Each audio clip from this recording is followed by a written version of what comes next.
اللهم صل على سيدنا محمد وعلى آل سيدنا محمد كما صليت على إبراهيم وعلى آل إبراهيم في العالمين إنك حميد مجيد. أعوذ بالله من الشيطان الرجيم. بسم الله الرحمن الرحيم. ألم تر أن الله أنزل من السماء ماء فتصبح الأرض مخضرة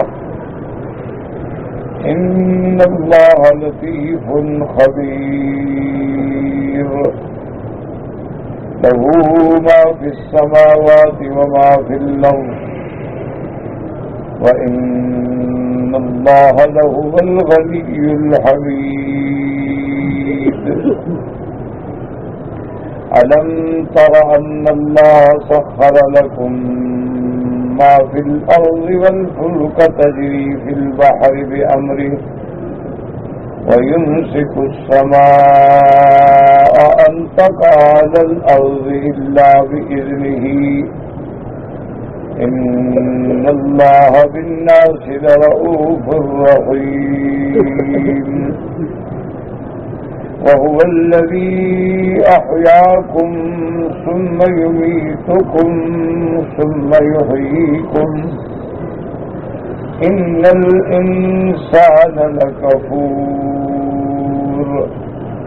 قال المؤلف والمفسر رحمه الله تعالى أدام النفع بعلومه وعلومكم في الدارين آمين. إذا قال وقوله تبارك وتعالى إن الله لطيف خبير أي عليم بما في أرجاء الأرض وأقطارها وأجزائها من الحب والصغر لا يخفى عليه خافية فيرسل إلى كل منه قسطه من الماء فينبته به. اللہ تبارک و تعالی نے ارشاد فرمایا ان اللہ لطیف خبیر. اب مفسر رحمۃ اللہ علیہ فرماتے ہیں کہ اسی کی ذات ہے جو علیم ہے، جو علم محیط کا مالک ہے، علم کامل کا مالک ہے کہ زمین کے کسی بھی کنارے میں کسی بھی جزو میں کوئی دانہ چاہے کتنا چھوٹا سا دانہ ہو مٹی میں ملا ہوا ہو لا یخفی علیہ خافیہ، اللہ پر کوئی چیز چھپی ہوئی نہیں. فیوصل الی کل منہ قسطہ من الماء فینبتہ بہ. اللہ پاک ہر دانے کو پانی پہنچاتے ہیں، تری پہنچاتے ہیں، پھر وہ دانہ وہاں سے پیدا ہوتا ہے.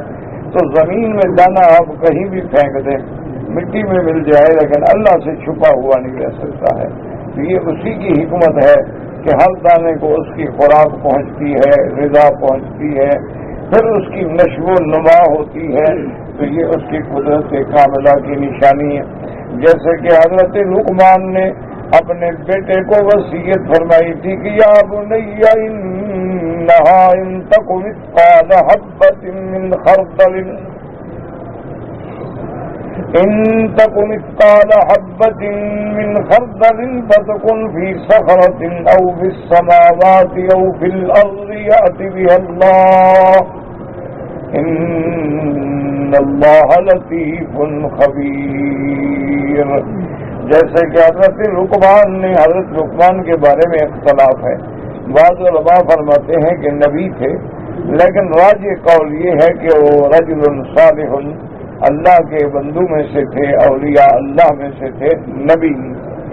تو انہوں نے اپنے بیٹے کو جب نصیحت فرمائی، بظاہر تو خطاب بیٹے کو ہے لیکن نصیحت عام ہے کہ انہا ان تک مثقال حبۃ من خردل، ایک دانہ رائی کا دانہ، یہ سرسوں کا رائی کا کتنا باریک دانہ ہوتا ہے، چاہے وہ کسی پتھر کے اندر ہو، آسمانوں میں، زمین میں، کہیں بھی ہو، اللہ جانتے ہیں.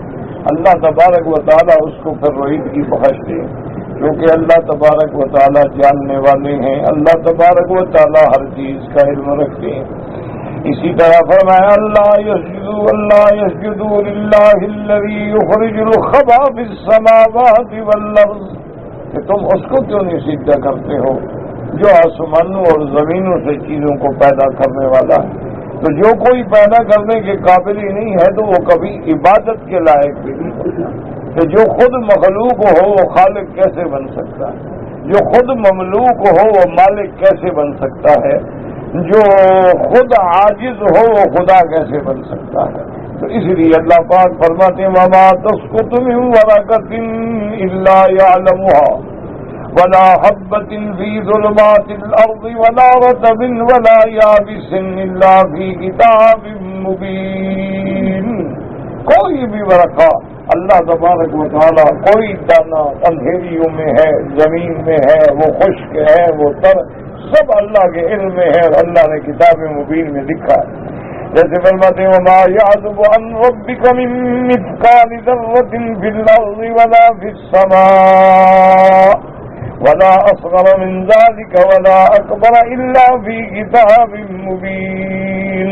کوئی چیز سے اللہ کے علم سے چھپی ہوئی نہیں ہے، وہ ذرے کے برابر بھی کیوں نہ ہو، آسمانوں میں بڑا ہو، ہر چیز اللہ نے لکھ دی ہے، تو اس کے علم میں ہے تو اللہ نے لکھ دی ہے. اور لہٰذا قال امیۃ بن ابی الصلت زید بن عمرو بن نفیل فی قصیدتہ، بعض کہتے ہیں کہ امیہ کا شعر ہے اور بعض کہتے ہیں کہ زید بن عمرو بن نفیل کا شعر ہے. وقولا له من ينبت الحب في الثرى ويصبح منه البقليات الزرابية، کہ ان سے کہو کہ وہ کون ہے جو گندم کے دانے کو یا کسی چیز کے دانے کو ایک تر مٹی سے نکالتے ہیں کہ پھر وہ سبزی بن کے لہلاتی ہے. وَيَخْرُجُ مِنْهُ حَبُّهُ فِي رُءُوسِهِ فَفِي ذَاكَ آيَاتٌ لِمَنْ كَانَ وَاعِيًا. اب وہ شاعر فرماتی ہے کہ دیکھو کہ دانا تم نے مٹی میں ڈالا، اللہ نے اس سے کھیت پیدا کیا، پھر وہ دانے اس کی چوٹی پہ لگے ہیں، تو یہ کون لگانے والا ہے، کون بنانے والا ہے؟ اور پھر آپ دیکھیں نا جی گندم کا دانا جو ہے وہ کس ترتیب سے اللہ نے اس کو سجایا ہے. اسی طرح ایک انار کو کھول کے دیکھیں کہ اس کا ایک ایک دانہ اللہ نے کیسے اس کی سیٹنگ کی. ایک دفعہ انار کھول دو پھر سیٹ کر کے دکھا دو، بڑے بڑے عقل والے بڑے بڑے انجینئر بلاؤ. اسی طرح آپ دیکھیں کہ کیسے اللہ نے انگوروں کو، کیسے اس کے گوشے بنائے ہیں، کیسے انگور کے ساتھ انگور جڑا ہوا ہے. یعنی ہر سبزی کا رنگ دیکھیں، اس کے منافع دیکھیں، اس کے فوائد دیکھیں. زمین ایک ہے، پانی ایک ہے، لیکن پیدا ہونے والی چیزیں جو ہیں وہ ہزاروں ہیں.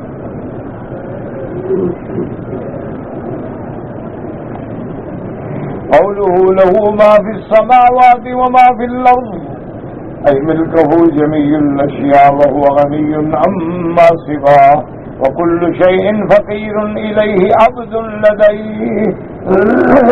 کہ جو کچھ کے آسمانوں میں زمینوں میں ہے اسی کی ملک ہے، اسی کا مالک اللہ تبارک و تعالی ہے، اور وہ غنی ہے، اس کو کسی چیز کی ضرورت بھی نہیں، اور ہر چیز جو ہے وہ اسی کی طرف محتاج ہے اور اسی کی بندگی کرتی ہے، اسی کے آگے جھکتی ہے. ورنہ آسمانوں اور زمینوں کا مالک بھی اللہ ہے، اور آسمانوں اور زمینوں میں جو کچھ ہے اس کا مالک بھی اللہ ہے. اس کو اللہ نے قرآن میں کئی مقام پہ واضح فرمایا ہے کہ تبارک الذی بیدہ الملک وہو علی کل شیء قدیر. اور کہیں فرماتے ہیں قل اللہم مالک الملک تؤتی الملک من تشاء وتنزع الملک ممن تشاء وتعز من تشاء وتذل من تشاء بیدک الخیر. اللہ نے فرمایا میرے محبوب اعلان کر دیں کہ سب کا مالک کون ہے؟ اللہ ہے. تمام چیزوں اس ملک کا مالک کون ہے؟ اللہ ہے. جس کو چاہے دے دیں، جس سے چاہے چھین لیں، جس کو چاہے عزت دے دیں، جس کو چاہے ذلت دے دیں. ہر چیز کا مالک جو ہے وہ اللہ تبارک و تعالیٰ کی ذات ہے. اور اس کے بعد فرماتی الم تر ان اللہ سخر لکم ما فی الارض ای من حیوان وجماد وزرو وثمار. اللہ پاک نے جو کچھ کے زمینوں میں ہے تمہارے لیے مسخر کر دیا. مسخر کا معنی کیا ہوتا ہے کہ تم اس سے فائدہ اٹھاتے. جیسے زمین کو اللہ نے مسخر کر دیا کہ ہم زمین پہ گھر بناتے ہیں، کھیتیاں لگاتے ہیں، باغ لگاتے ہیں اور ہل چلاتے ہیں، تو مانے اسی طرح اللہ نے آسمانوں کو مسخر کر دیا. کیوں؟ آسمانوں کے نیچے ہم رہتے ہیں، آسمانوں سے پانی برستا ہے، اسی سے ہماری کھیتیاں اگتی ہیں، تو گویا آسمان بھی ہمارے لیے ہیں، زمینیں بھی ہمارے لیے ہیں، اور حیوانات ہیں، نباتات ہیں، جمادات ہیں۔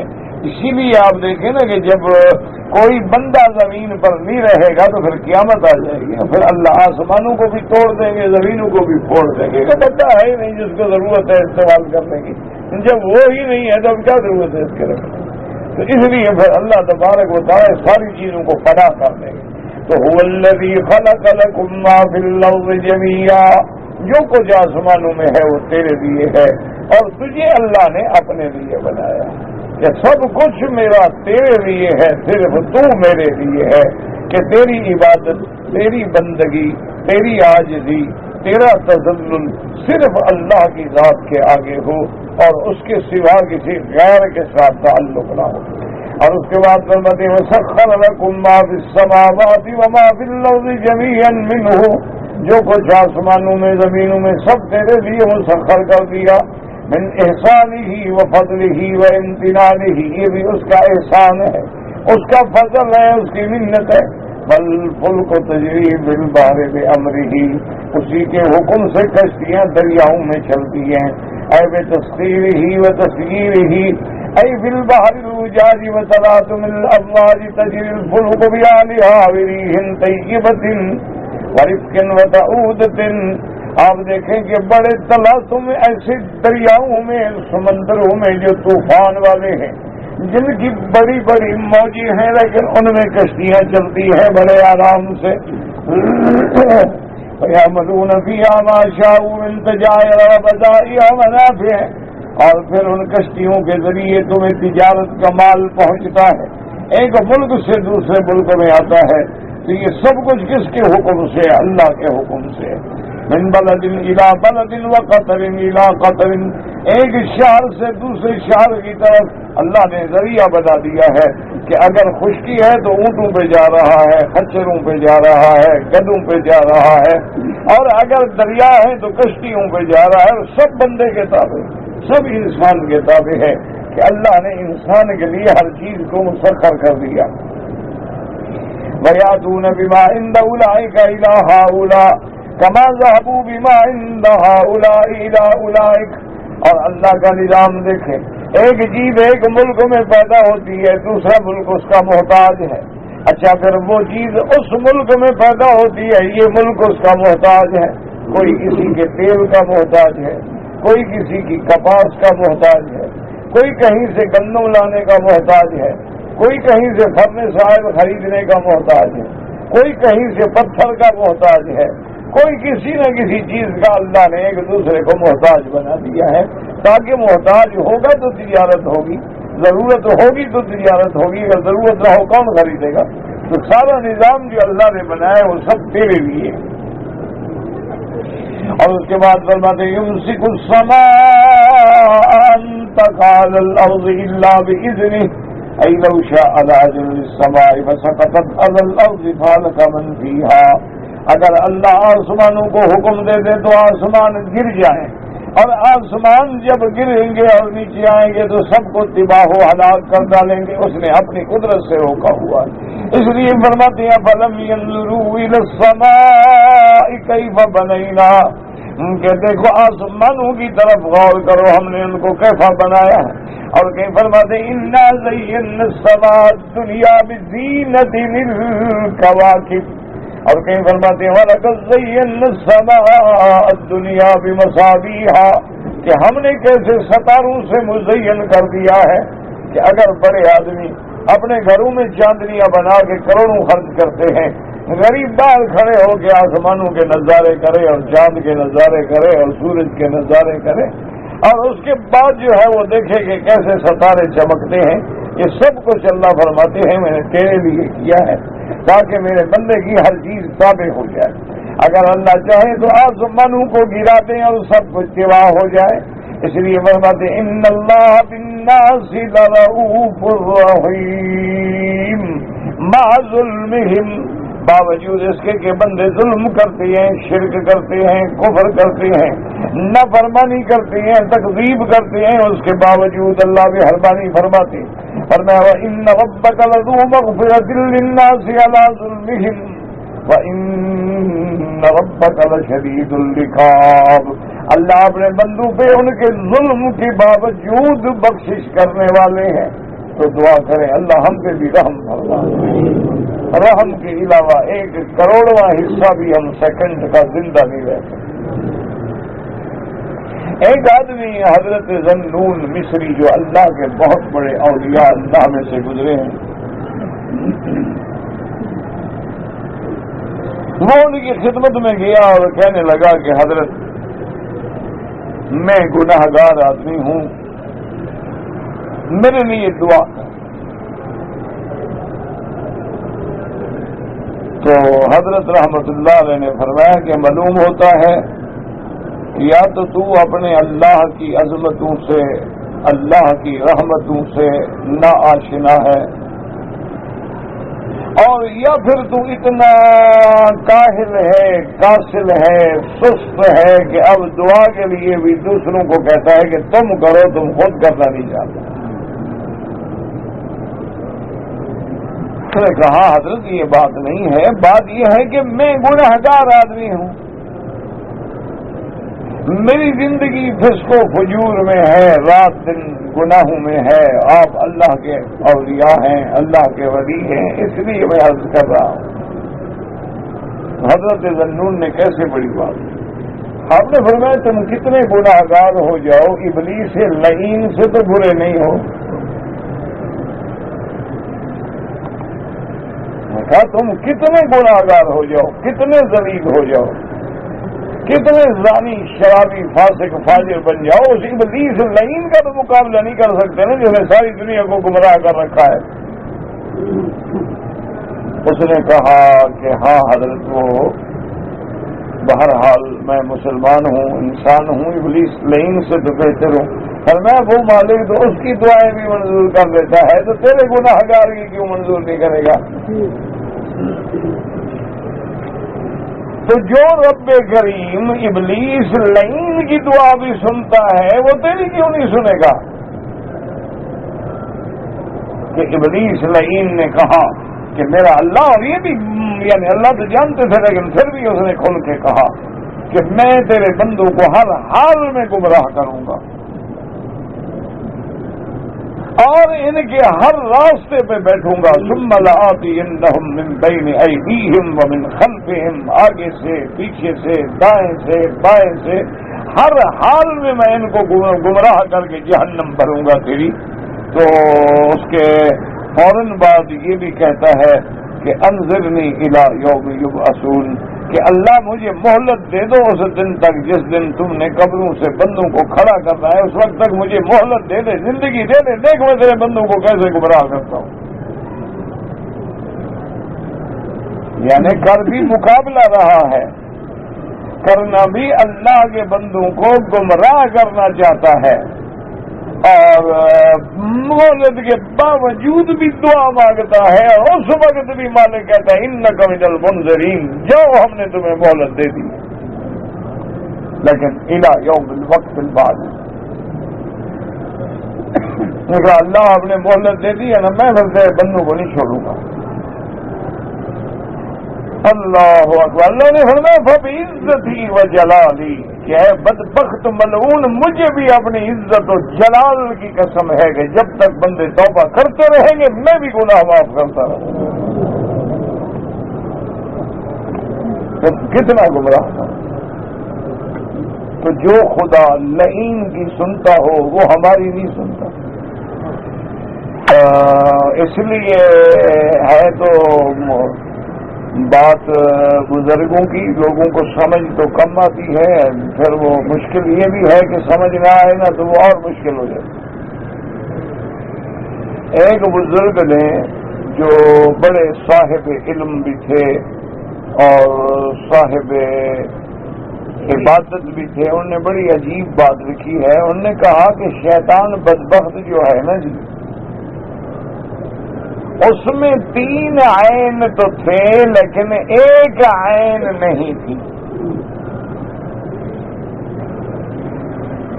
دیکھو یہ جو تصوف یا پیری فقیری یہ کوئی شریعت کے الگ چیز نہیں ہے، تو لوگوں کا دماغ خراب ہے۔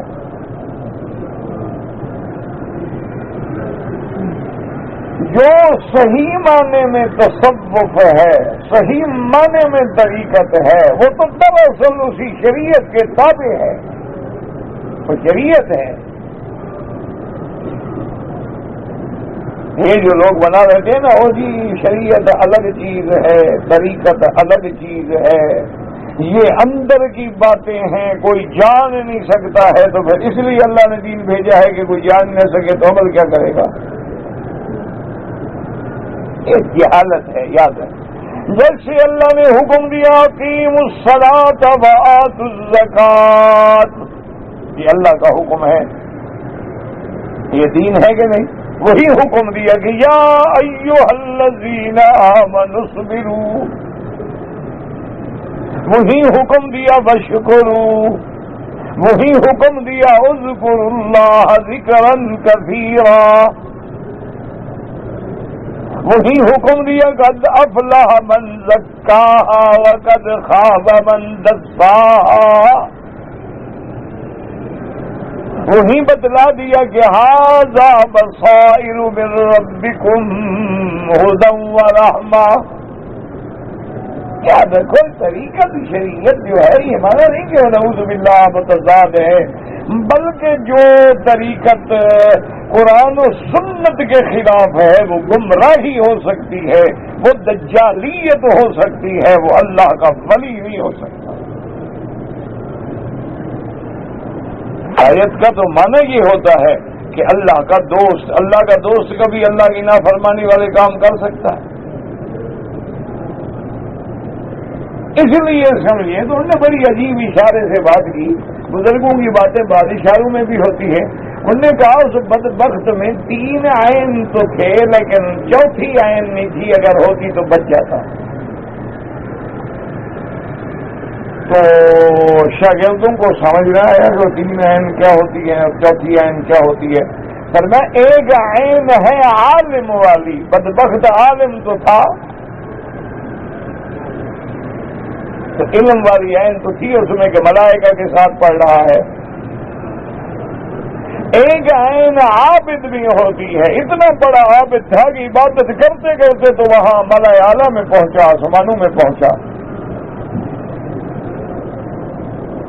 تو فرمایا عالم والی عین بھی تھی اس میں، عابد والی عین بھی تھی اس میں، اور عارف والی عین بھی تھی اس میں، وہ اللہ کی ذات اور عظمت کو سمجھتا بھی تھا۔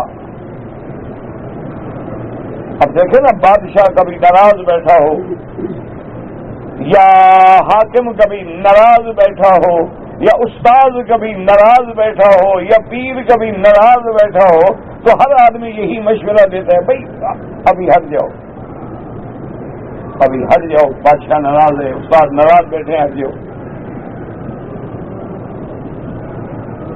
دیر میں کل آ جانا، حضرت کا غصہ ٹھنڈا ہو جائے گا، بعد میں آنا، ابھی ناراض ہیں۔ کیونکہ آدمی جب ناراض ہوتا ہے تو مغلوب الغضب ہو جاتا ہے۔ اسی لیے آپ نے دیکھا نہیں کہ جب غصہ آتا ہے تو آدمی مغلوب ہو جاتا ہے، کبھی بیوی کو طلاق دے رہا ہے، کبھی بھائی سے لڑ رہا ہے، کبھی قسمیں کھا رہا ہے، میں قسم کھاتا ہوں باپ کے گھر میں نہیں آؤں گا۔ کیوں؟ مغلوب ہو گیا نا غضب سے، غضب غالب آ گیا، تو جس پہ غضب غالب آ جائے وہ مغلوب الغضب ہو جاتا ہے۔ وہ بدبخت عارف تھا، جانتا تھا کہ اللہ کی شان ایسی ہے کہ وہ کبھی مغلوب نہیں ہو سکتا، وہ ہمیشہ غالب رہے گا۔ یہ اللہ کے جلال کا وقت ہے، غصے کا وقت ہے۔ اللہ فرماتے ہیں فَخْرُجْ مِنْهَا فَإِنَّكَ رَجِيمٌ وَإِنَّ عَلَيْكَ لَعْنَتِي إِلَىٰ يَوْمِ الدِّينِ، کہ تم پہ قیامت تک میری لعنت ہے، مردود، نکل جاؤ آسمانوں سے۔ اسی وقت وہ کہتے ہیں انظرنی الی یوم یبعثون، پتہ تھا کہ اللہ مغلوب الغضب نہیں ہو سکتا، اب بھی چاہے تو میری دعا مان لے۔ تو اس میں عارف بھی تھا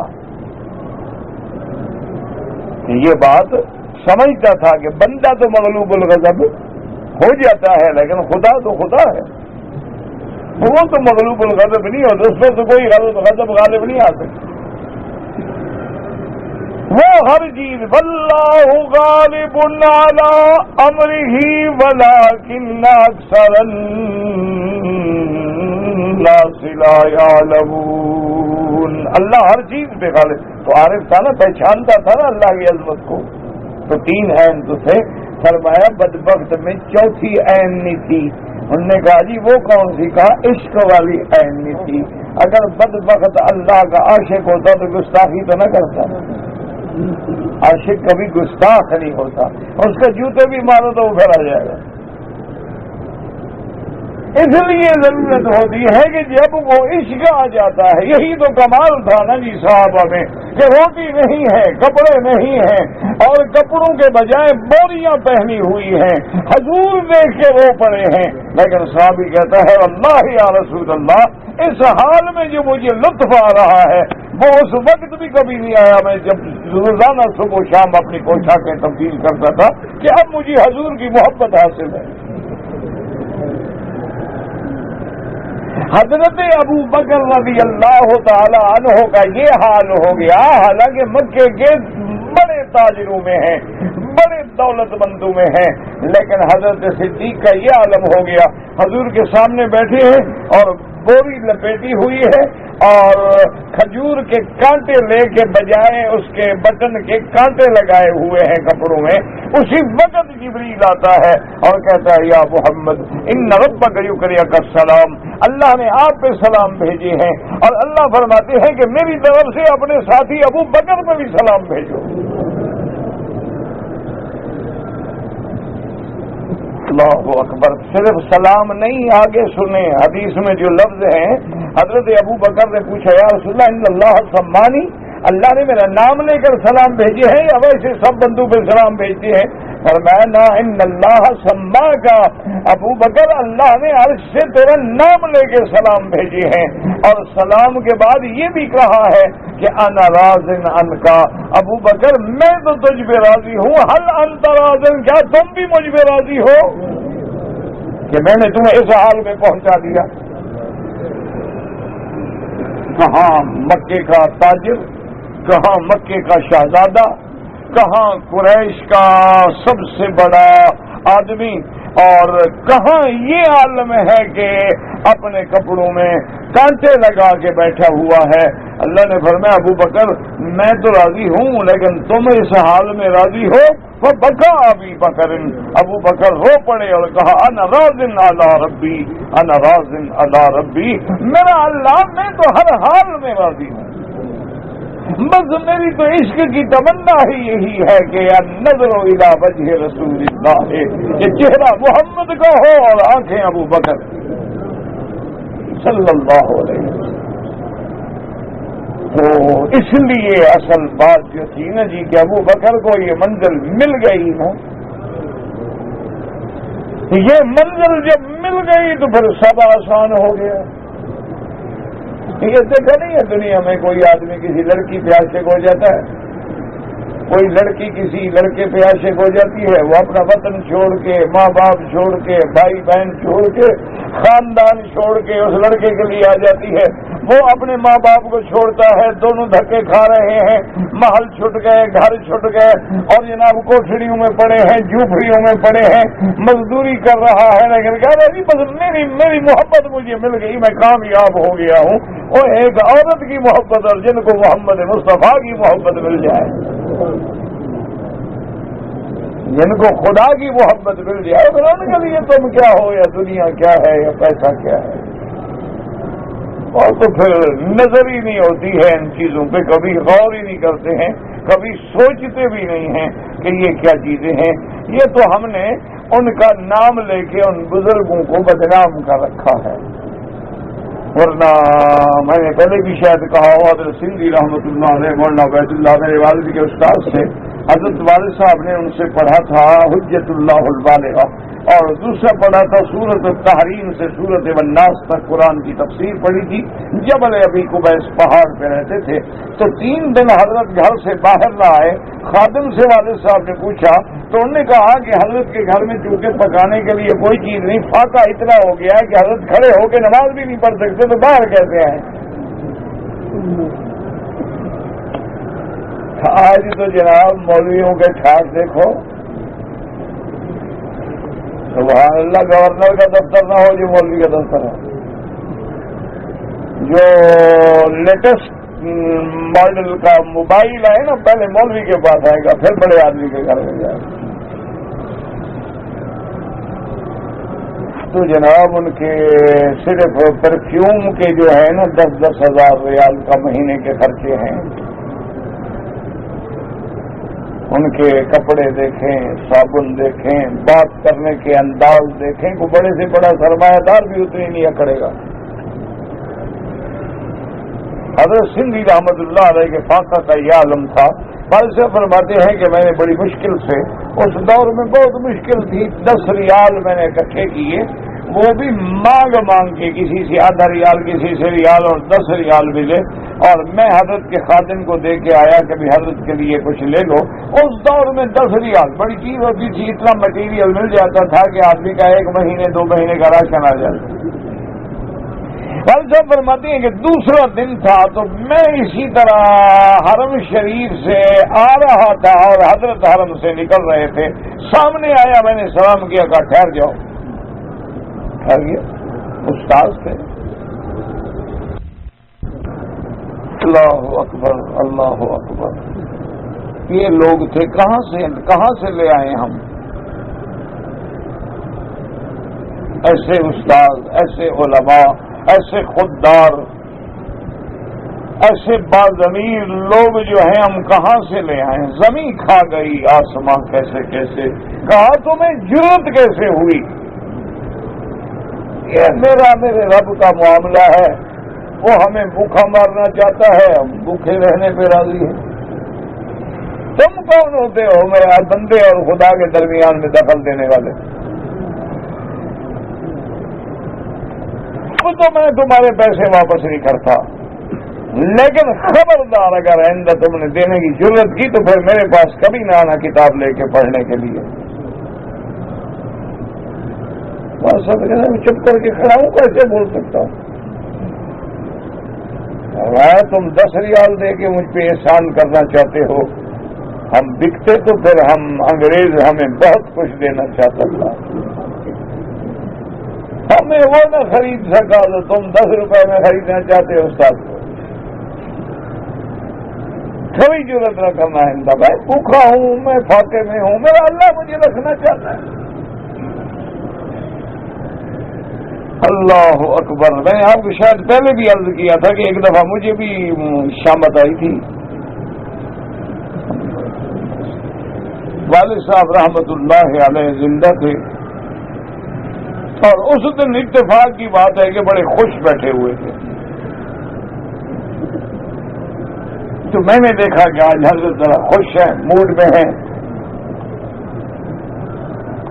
تو میں بھی قریب بیٹھ گیا اور میں نے آہستہ آہستہ ادھر ادھر کی باتیں چھیڑی، اور اس کے بعد میں نے کہا کہ حضرت آپ کو بڑے بڑے مشائخ، حضرت دین پور رحمت اللہ علیہ، حضرت شیخ الہند رحمت اللہ علیہ، حضرت سہارنپوری رحمت اللہ علیہ، اور حضرت عثمانی رحمت اللہ علیہ، بڑے بڑے لوگوں سے آپ کا تعلق رہا ہے، کسی سے شاگردی کا، کسی سے مرید ہونے کا، کسی سے صحبت اٹھانے کا، تو مہربانی کر کے مجھے بھی کوئی تسخیر کا وظیفہ بتائیں، تسخیر بھی، ملائک بھی ہو، خلائق بھی ہو، کہ بندے بھی تابع ہوں، پیسہ بھی ملے۔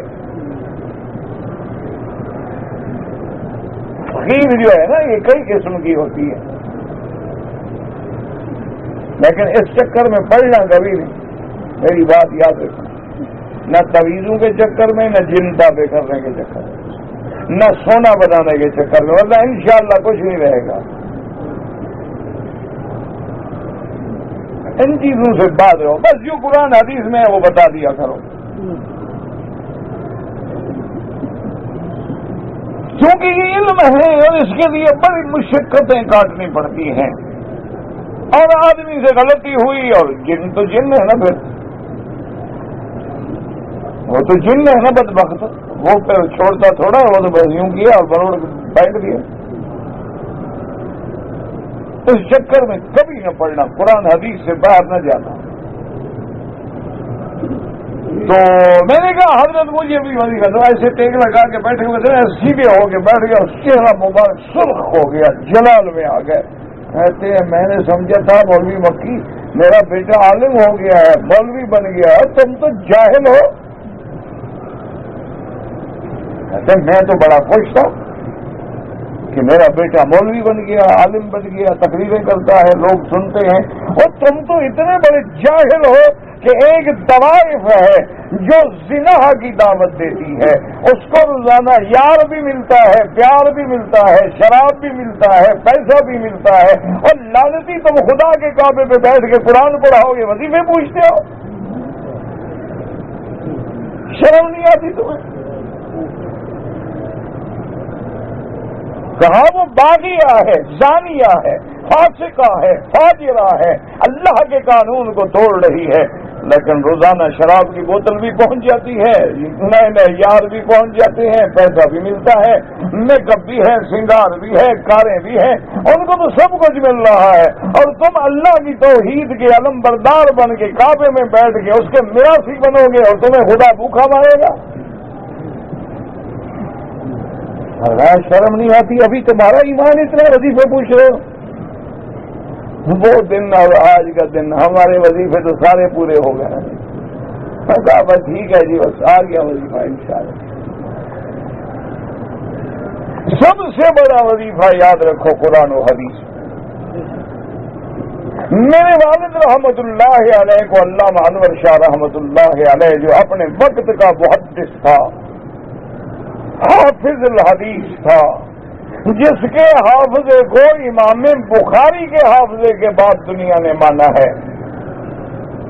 والد صاحب فرماتے ہیں کہ میں اپنے استاد کے, حالانکہ استاد بھی نہیں تھے میرے والد کے, گاڑی لیٹ ہو گئی, سردی کا زمانہ تھا, فرماتے ہیں کہ میں حضرت کو مٹھیاں بھرتا رہا, بڑے طاقتور جوان تھے والد صاحب. فرماتے ہیں حضرت کا وجود اتنا مضبوط تھا کہ میں پسینہ پسینہ ہو گیا. 2 گھنٹے تک میں حضرت کی مٹھیاں بھرتا رہا. حضرت بھی بے تکلفی سے کبھی ہاتھ دے دیتے, کبھی ٹانگ سیدھی کر دیتے, میں دباتا رہا. حضرت جب ٹرین میں بیٹھنے لگے تو فرمایا کہ خیر محمد, دل چاہتا ہے کہ تمہیں کوئی وظیفہ بتلاؤں, لیکن مجھے پتا ہے کہ تم وظیفہ نہیں کرو گے, تم مدرس آدمی ہو, بس تمہارا وظیفہ یہ ہے ایک قرآن کی آیت کا ترجمہ کر دیا کرو, ایک بخاری شریف کی حدیث کا ترجمہ کر دیا کرو, بندہ ہو یا نہ ہو اللہ تمہیں کبھی محتاج نہیں کرے گا. اچھا, بڑے عالم کھڑے تھے وہاں, تو بڑے بڑے علماء تھے. بہاولپور کا موقع تھا, مسئلہ قادیانیت پر آپ جب تشریف لائے تھے, مولانا عبید اللہ اور مولانا احمد علی اور شیخ الجامعہ اور مولانا محمد صادق اور بڑے بڑے یعنی شہ سواران علم کھڑے ہوئے تھے, بڑے بڑے شمس العلماء کھڑے تھے. انہوں نے عرض کیا, انہوں نے کہا کہ شاہ جی مہربانی فرمائے یہ اجازت سارے مولویوں کو دے دیں. فرمایا کہ بالکل نہیں, خاصۃ لہو, صرف خیر محمد کے لیے ہے. انہوں نے پھر کہا, فرمایا یہ میرا شاگرد نہیں ہے, تم مولویوں کو تو اپنے لباس سے اور اپنی شان سے تکبر نے مجبور کیا, لیکن اس کو تو اپنے علم نے مجبور نہیں کیا. یہ 2 گھنٹے مجھے مٹھیاں بھرتا رہا, اس میں تواضع ہے, یہ حقدار ہے, تم مغرور ہو, تم کوئی بھی حقدار نہیں. اس کے بعد پھر کون بولے؟ شاہ جی کے سامنے کون بولتا ہے؟ آپ کے علامہ اقبال کو اپنے فلسفے پہ بڑا ناز تھا نا. کہتا ہے کہ میں نے شاہ جی سے ایک فلسفے کا مسئلہ پوچھا, حضرت نے ایسا حل کیا کہ اس کے بعد میرا دماغ جو ہے وہ ہل گیا کہ ایک مولوی آدمی ہو کر قرآن و حدیث پڑھانے والا بندہ ہو کے اس کو اتنا, اور اس کے بعد بھی فرمایا کہ علامہ صاحب یہ سوال تم نے نہیں کیا ہے, یہ فلاں کتاب میں فلاں جرمن پروفیسر نے سوال اٹھایا تھا اور فلاں کتاب کی فلاں صفحے پہ اس کا جواب بھی لکھا ہوا ہے. وہ یہ میرا کام نہیں ہے, لیکن میں نے کہا علماء کی توہین نہ ہو اس لیے میں نے تمہیں جواب دے دیا. بس وہ دن اور پھر اس کے بعد اقبال کی ساری وہ جو تھی نا بدعت اور اثرات تھے احوا کے, بریلویت کے, شرک, سب نکل گئے. پھر تو وہ مرد کلندر بن گیا نا. اس لیے ہمیشہ یاد رکھیں گے, ان چکروں میں نہ پڑا کریں. اللہ پاک بس سب سے بڑی طریقت کیا ہے؟ شریعت کے تابع ہو. تصوف کیا ہے؟ قرآن و حدیث کے تابع ہو کے ان تعبد اللہ کأنک تراہ فإن لم تکن تراہ فإنہ یراک. شریعت ہوتی ہے، طریقت وہ یہ مانا نہیں ہوتا. یہ تو لوگوں نے بنا رکھا ہے. بابا یہ مولوی ہیں، یہ شریعت والے ہیں، ہم طریقت والے ہیں. یہ ظاہر جانتے ہیں، ہم تو اندر جانتے ہیں. یہ تو اوپر سے جو ہے نا جی، اوپر سے چھلکا کھا رہے ہیں، اندر والا مغز تو ہمارے پاس ہے. اس لیے نہ ہمیں نماز کی ضرورت ہے نہ روزے کی ضرورت ہے، مغز کھا رہے ہیں نا. یاد رکھو اس قسم کی جو لوگ باتیں کرتے ہیں وہ دجال من الدجاجلہ، وہ دنیا کے دجال ہیں، وہ ولی اللہ نہیں ہو سکتے. ولی وہ ہوتا ہے جس کا ہر قدم سنت محمد مصطفیٰ، جس کے ایک ہاتھ میں قرآن ہو اور دوسرے میں حدیث محمد مصطفیٰ. اس کو ولی سمجھو. اس کے پاؤں کا جوتا ہمارے سر کا تاج ہے. لیکن تیرے ان دکانداروں کو، حجرے مجرے والوں کو میں نہیں مانتا. سارا دن قوالیوں میں گزر جائے، کہتے ہیں جی وجد آ گیا. حضرت قرآن پڑھتے بدبخت کو وجد نہیں آیا.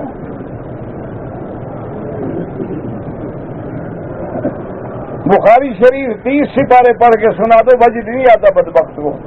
جب داڑھی منڈا قوال جو ہے وہ علی کا پہلا نمبر کرتا ہے تو وجد آ جاتا ہے. دم مست کلندر پہ اس کو وجد آتا ہے. سمجھ لو کہ یہ دجال ہیں، یہ بزرگ نہیں ہیں. اللہ کے ولی خود قرآن کہتے ہیں الا ان اولیاء اللہ لا خوف علیہم ولا هم یحزنون. فرمایا جو میرے دوست ہیں، یاد رکھو ایک ولایت عامہ ہوتی ہے، ایک ولایت خاصہ ہوتی ہے. ہر مومن جو ہے وہ بھی ولی ہے. یاد رکھو ہر کلمے پڑھنے والا ولی ہے. اللہ ولی الذین آمنوا یخرجکم من الظلمات الى النور.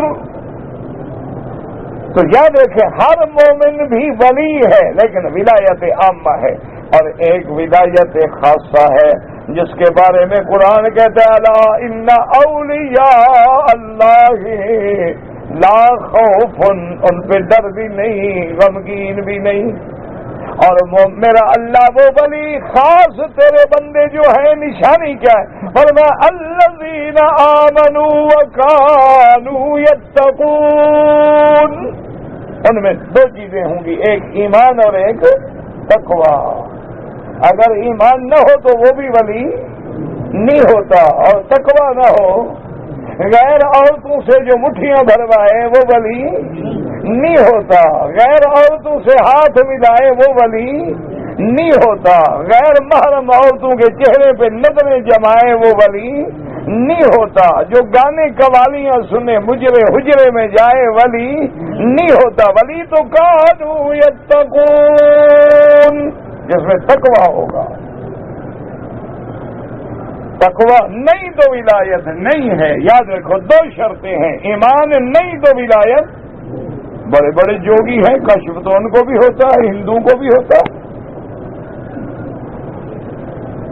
یہ کشف وغیرہ یا حال بتلا دینا یا جوگی، یہ تو جوگیوں کو بھی ہوتا ہے، یہ تو کافروں کو بھی ہوتا ہے. ایک عورت ہے تھائی لینڈ میں، وہ بغیر جناب کسی چیز کے ہاتھ سے آپریشن کر دیتی ہے. آپ کو بیماری ہے نا جی، آپ کو گردے میں پتھری ہے، لٹا دیتی ہے. اچھا کوئی پیسے شیسے بھی نہیں دیتی، آپ لیٹ جائیں گے ایسے ہاتھ سے آپ کا آپریشن کر کے پھر ٹھیک کر کے پتھری نکال کے آپ کو دے دی.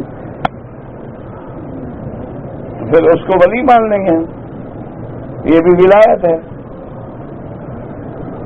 کتنے بڑے بڑے جوگی ہوتے ہیں جو انگاروں پہ چلتے ہیں، کتنے بڑے بڑے لوگ ہیں جو انگاروں پہ چل کے ماتم کرتے ہیں، وہ بھی ولی ہے. اس لیے ہمیشہ یاد رکھیں کہ ولایت کی شرط کیا ہے کہ آمنوا وکانوا یتقون، اگر تقوی نہیں تو ولی نہیں۔ اس لیے ہے کہ حضرت لقمان جو ہیں علماء فرماتے ہیں کہ وہ اللہ کے ولی تو تھے لیکن وہ نبی نہیں تھے۔ اور اس کے بعد دیکھیں اللہ فرماتے ہیں تیرے ظلم کے بعد میں بخشتا ہوں، وَهُوَ الَّذِي أَحْيَاكُمْ ثُمَّ يُمِيتُكُمْ، وہی ہے جس نے تم کو زندہ کیا، وہی ہے جو تمہیں موت دیں گے، ثُمَّ يُحْيِيكُمْ، پھر تمہیں دوبارہ اٹھائیں گے، إِنَّ الْإِنسَانَ لَكَفُورٌ۔ جیسے اللہ فرماتے ہیں كَيْفَ تَكْفُرُونَ بِاللَّهِ وَكُنتُمْ أَمْوَاتًا فَأَحْيَاكُمْ ثُمَّ يُمِيتُكُمْ ثُمَّ يُحْيِيكُمْ ثُمَّ إِلَيْهِ تُرْجَعُونَ۔ اور فرماتے ہیں قُلِ اللَّهُ يُحْيِيكُمْ ثُمَّ يُمِيتُكُمْ ثُمَّ يَجْمَعُكُمْ إِلَى يَوْمِ الْقِيَامَةِ لَا رَيْبَ فِيهِ۔ اور فرماتے ہیں قَالُوا رَبَّنَا أَمَتَّنَا اثْنَتَيْنِ وَأَحْيَيْتَنَا اثْنَتَيْنِ وَمَعْنَى الْكَلَامِ كَيْفَ تَجْعَلُونَ لِلَّهِ أَندَادًا وَتَعْبُدُونَ مَعَهُ غَيْرَهُ وَهُوَ الْمُسْتَقِلُّ بِالْخَلْقِ وَالرِّزْقِ وَالتَّصَرُّفِ۔ تو مانا خلاصہ کیا نکلا کہ اللہ کے سوا تم کیسے غیروں کو حاجت روا بناتے ہو، مشکل کشا بناتے ہو، ان سے مانگتے ہو، حالانکہ یہ جانتے ہو کہ خلق کا مالک بھی اللہ ہے، رزق دینے والا بھی اللہ ہے، کائنات کا تصرف بھی اسی کے پاس ہے، وہی ہے جس نے تم کو نطفے سے زندہ کیا، خلقکم بعد ان لم تکونوا شیئا یذکر فاوجدکم ثم یبیتکم ثم یحییکم، پھر تمہیں قیامت والے دن دوبارہ اٹھائیں گے۔ فرمایا ان الانسان لکفور، لیکن انسان جو ہے میری نعمتوں کی ناشکری کرنے والا ہے، اللہ ہمیں ناشکری سے بچا۔ اللہم لک الحمد کلہ ولک الشکر کلہ والیک یرجع الامر کلہ، اللہم استرنا بسترک الجمیل، اللہم استر عوراتنا آمن روآتنا خفف لواتنا۔ یا اللہ ساتم حیات کسی بندے کا محتاج نہ فرمانا، یا من خزائن رزقہ فی قول کن امن فإن الخیر عندک اجمع۔ میرا مولا شان کن فیکون کہ آپ مالک ہیں، تمام دنیا کے ارزاق آپ کے ہاتھ میں ہیں۔ ان اللہ هو الرزاق ذو القوة المتین، یہ آپ کی شان ہے۔ یا اللہ ہمیں اپنے خزانے غیب سے رزق عطا فرما، ساتم حیات کسی بندے کا محتاج نہ فرما۔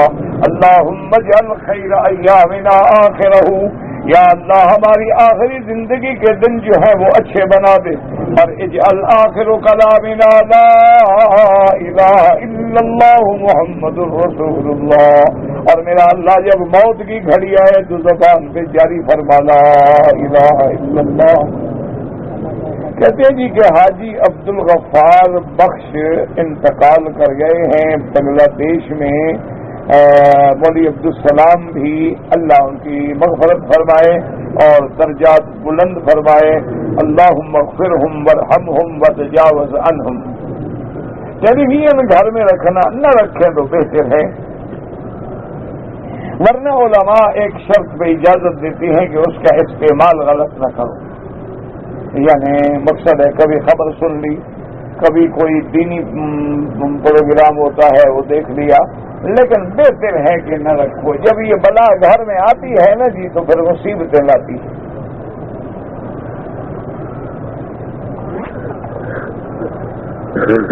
مکہ میں نماز کا بابا پورے مکہ شہر میں، حرم پورا جو ہے مکہ شہر ہے، جہاں بھی نماز پڑھو 1 کلاک ملتا ہے۔ اگر کوئی آدمی روزانہ عمرہ کرے، نفلی عبادت ہے، اس کی مرضی ہے تو کرے، مرضی ہے تو نہ کرے، لیکن ایک بات یاد رکھو کہ مکے میں رہتے ہوئے طواف کرنا زیادہ افضل ہے، یعنی جتنی دیر آپ عمرے میں لگاتے ہیں، مثلا 2 گھنٹے لگاتے ہیں، وہ 2 گھنٹے اگر طواف کریں تو افضل ہے۔ عمرہ کرنا جائز ہے، نفلی عبادت ہے، منع نہیں، لیکن افضل طواف ہے۔ ایک وہ عمرہ ہے جو تم اپنے ملک سے آتے ہوئے میقات سے کرتے ہو، وہ تو چھوٹے حج کے برابر ہے۔ میں آپ سے مدرسے کے بارے میں بات کرنا چاہتا ہوں، بالکل عشاء کے بعد مل کے بات کر لیں۔ تو میں نے سنا ہے کہ مشرکین مکہ جو تھے وہ جب حرم میں آتے تھے عبادت کے لیے تو سیٹیاں بجاتے تھے، تالیاں بجاتے تھے۔ ہاں سنا کیا قرآن میں ہے وما کان صلاتهم عند البیت الا مکاء وتصدیہ، کہ ان کی عبادت اللہ کے گھر میں یہ تھی کہ وہ تالیاں پیٹتے اور سیٹیاں مارتے تھے۔ کہتے ہیں آج بھی تو مسلمان جو ہے وہ موبائل کی گھنٹیاں بجاتے ہیں. بہرحال دونوں میں فرق ہے. وہ کافر تھے، یہ مسلمان تو ہیں، ان کو کافر تو نہ بناؤ نا موبائل کے پیچھے. باقی یہ بات ضروری ہے کہ گناہگار ہے کہ جو بندہ اللہ کے حرم میں موسیقی لگاتا ہے یا کسی گانے کی دھنیں لگاتا ہے، اپنی اور دوسروں کی عبادت میں خلل ڈالتا ہے، وہ قیامت میں مجرم ہے. لیکن یہ تو نہیں کہ وہ کافر بن جائے. وہ تو کرتے تھے یعنی قرآن کا مقابلہ کرنے کے لیے. ان کا مقصد مقابلہ تو نہیں، یہ تو شوق کے مارے ہوئے ہیں بیچارے. شوق کے مارے ہوئے ہیں، ہر چیز سستی ہو گئی ہے تو ہر آدمی نے لے لیا ہے ماشاء اللہ. اور نماز پڑھ رہے ہوں وہ پھر گھنٹی پھر بھی کھلی ہوتی ہے کیونکہ ہاٹ لائن ہے. پتہ نہیں کوئی ایسا ایمرجنسی میسج آ جائے تو بیچارہ کیا کرے گا. پوچھو کام کیا کرتے ہو؟ کہتے جھاڑو دیتا ہوں. موبائل جیب میں. انا للہ ہے 1000 ریال تنخواہ ہے، 1200 کا بل آتا ہے ٹیلی فون کا. گھر والے روٹی کے لیے بیٹھے ہیں، یہ ٹیلی فون پہ بیٹھے ہوئے. خدا کا خوف کرو بھائی. میں نے عمرہ کیا ہے، بال نہیں کاٹے، تھوڑے کاٹے. میرا بھائی اگر تھوڑے تھوڑے سارے سر سے کاٹے ہیں پھر تو ٹھیک ہے. اگر ٹک لگایا ہے تو بال بھی کٹواؤ اور ایک بکری دم بھی ادا کرو.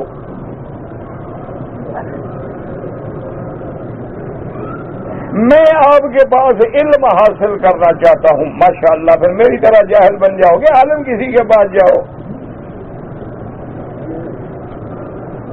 صدقہ دینے سے گناہ معاف ہوتے ہیں، بالکل ہوتے ہیں. اللہ کے غضب کو بجھانے والی چیز ہے صدقہ. اب صدقہ تو تطفئ غضب الرب، جب صدقہ کرتے ہو تو اللہ کے غضب کو بھی بجھا دیتا. اگر کوئی آدمی مکے میں رہتا ہے تو اپنے گھر سے احرام باندھ لے. یہی تو مشکل ہے نا کہ نہ مانے تو مسجد عائشہ کا عمرہ نہیں مانتے، میں آئے گھر سے کر لو. جب آدمی قرآن حدیث کو خود سمجھے گا تو یہی حال ہوگا نا. اسی لیے ہم کہتے ہیں کہ بابا بغیر صحابہ کے ائمہ کے گزارا نہیں ہو سکتی. حج کا احرام اپنے گھر سے باندھو گے، عمرے کے لیے لازم ہل سے جاؤ گے، ورنہ حضور بی بی عائشہ کو کیوں بھیجتے؟ بی بی عائشہ مکے میں موجود تھی معاہدہ میں.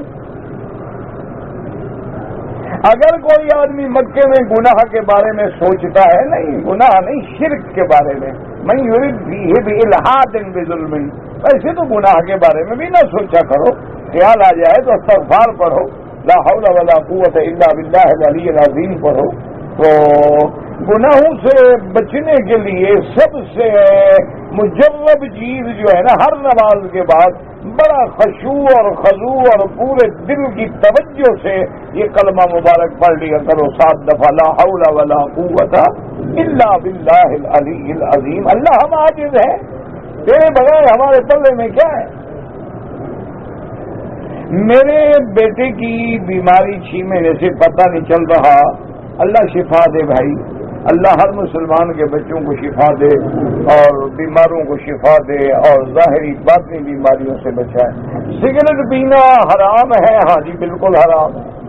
سگریٹ پینے والے کی موت آ جائے، کافر تو نہیں ہے نا، حرام ہے، گناہ ہے، کافر کیوں بنا رہے ہو؟ جی کہ اگر ایک آدمی مر گیا، اس کی بیوی نے اس کی وفات کے بعد دوسری شادی کر لی، تو وہ قیامت میں کس شوہر کو ملے گی جس کے نکاح میں مرے گی؟ سیدھی سی بات.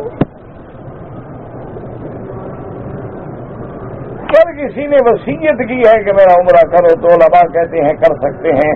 چادریں گھر سے باندھ لیں، میقات پہ جا کے نیت کر لیں، ٹھیک ہے، کوئی مسئلہ نہیں، کر سکتے ہیں.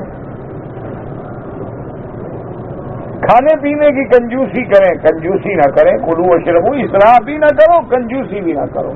اسلام اعتدال کا حکم دیتا ہے. یہ بھی نہیں ہے کہ اللہ نے پیسہ دیا ہو لیکن ساری زندگی بسر کھاتے ہوئے گزر جائے. اور یہ لوگ خوش ہوتے ہیں کہ پیسہ اولاد کے کام آئے گا، پتہ نہیں کس کے کام آئے گا، کمیٹی والوں کے کام آئے گا، کس کے کام آئے گا.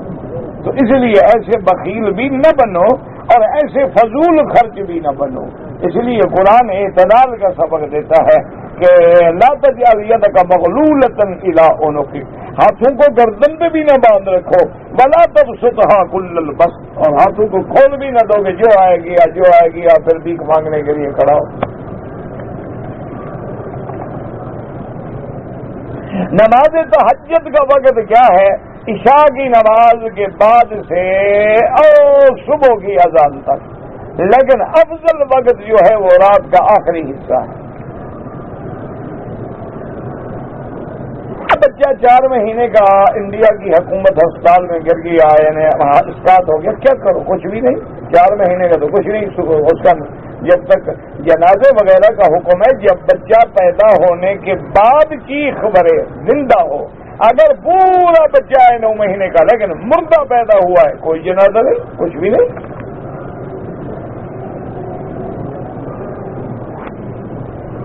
کہتے جی کہ گزشتہ رات امام صاحب نے کیا فرمایا تھا؟ یہی فرمایا تھا کہ اللہ کے کعبے میں آؤ تو حیا کرو، اپنے ٹیلی فون بند رکھو۔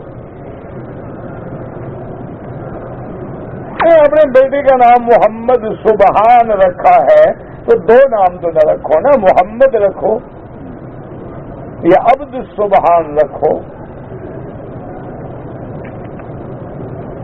ہمارے ہاں تو مصیبت ہے نا کہ ایک ایک سطر کے نام ہوتے ہیں، اتنے بڑے لقب ہوتے ہیں، خطیب العصر پتہ نہیں، حافظ الدہر پتہ نہیں کیا، پتہ نہیں قائم اللیل صائم النہار، پتہ نہیں کیا کیا۔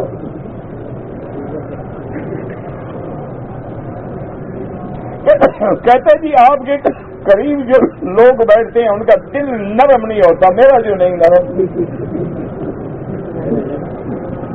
جب میرا دل ٹھیک ہوگا ان کا بھی ٹھیک ہوگا نا۔ دل نرم کا معنی یہ ہے کہ وہ قرآن اٹھا کے پیچھے بیٹھ جائیں، تمہیں اپنی جگہ دے دیں، پھر تو دل ہے نرم۔ تو تمہاری آنکھوں میں کیوں نہیں شرم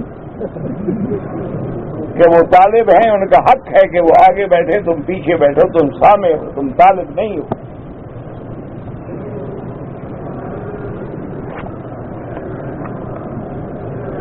پگڑی باندھنا سنت ہے؟ ہاں بالکل سنت ہے۔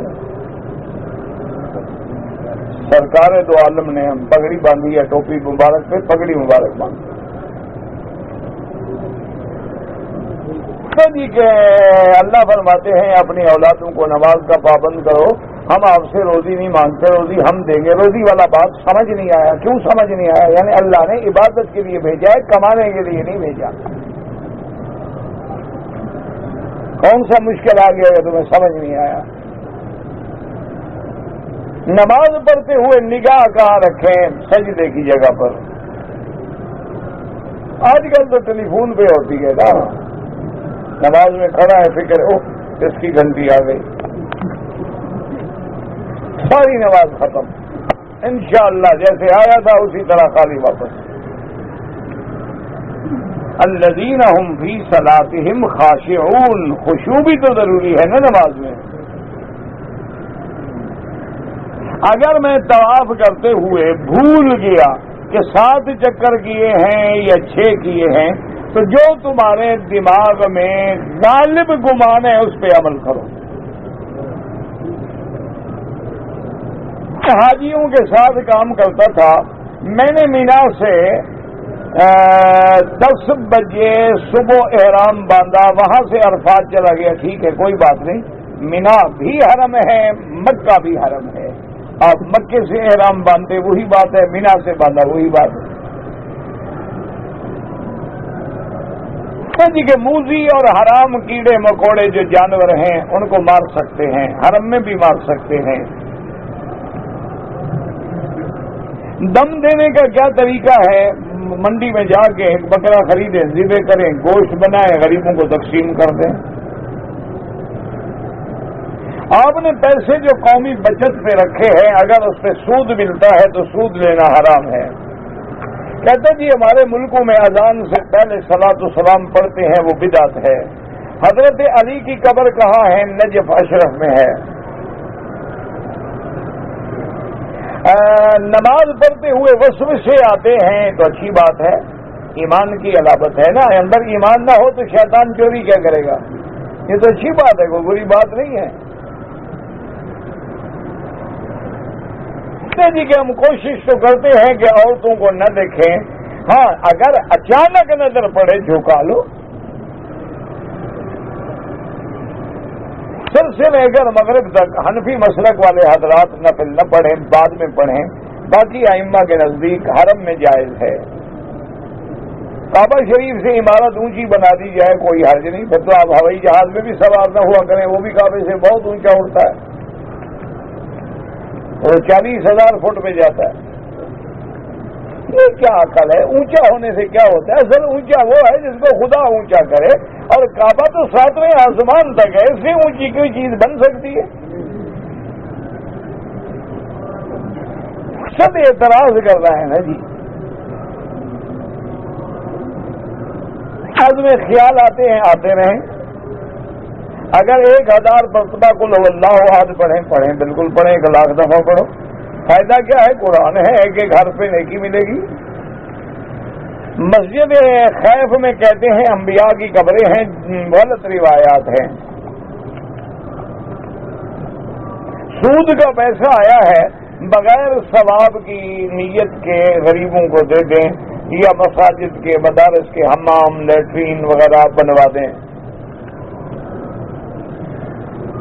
حیات النبی انہ یتمتع بازواجہ فی قبورہ، ھذا یقولہ قول الجاہل، اما اہل العلم لا یقولون مثل ھذا، ھذا اقوال المبتدئین، اللہ محفظنا عن البدع واصحاب البدع والاہواء۔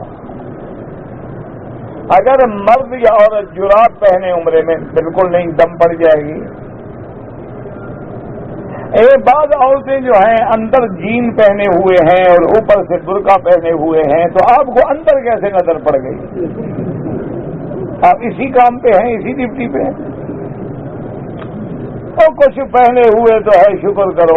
اب تو وہ دور آ رہا ہے جب پتہ نہیں پوچھنا پڑے گا کہ کپڑا کدھر ہے۔ وہ کچھ تو پہنا ہوا ہے، اللہ کا عذاب ہے۔ جین ہم گھوڑوں پہ ڈالتے تھے یا بندے پہنتے ہیں؟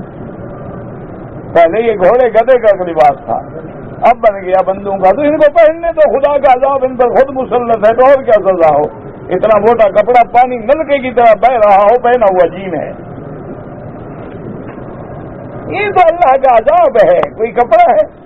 کیونکہ ہاتھ میں دین کی کتاب کے بجائے موبائل ہوتا ہے، تو آپ دین کی کتابیں لے کے پکڑوائیں نا ان کو۔